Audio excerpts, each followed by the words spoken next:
On les retrouve aux abords des pistes des aéroports, au pied des tours de contrôle ou dans les bureaux d'études. Ce sont les ingénieurs électroniciens des systèmes de la sécurité aérienne.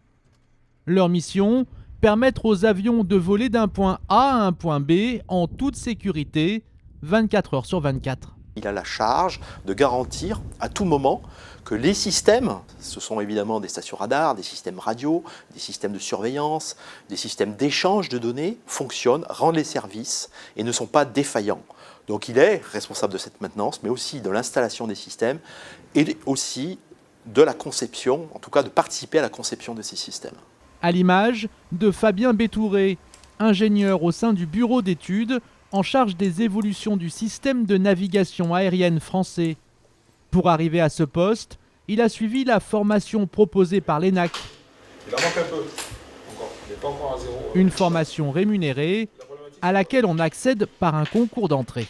C'est une formation sur 3 ans, niveau d'entrée Bac+2, donc qui conduit à diplômer donc ces professionnels.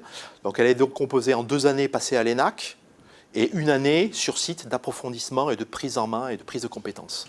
Il y a vraiment beaucoup de choses différentes à faire. Ça peut aller du traitement de données, du coup un peu plus de l'informatique, à quelque chose qui peut être plutôt physique quand on travaille directement sur des antennes ou des radars.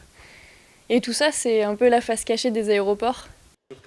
À leur sortie de l'école, la trentaine de diplômés bénéficient d'un emploi stable dans la fonction publique. Pour la prochaine formation, l'inscription au concours se fait sur le site internet de l'ENAC. Vous avez jusqu'au 18 février prochain, minuit.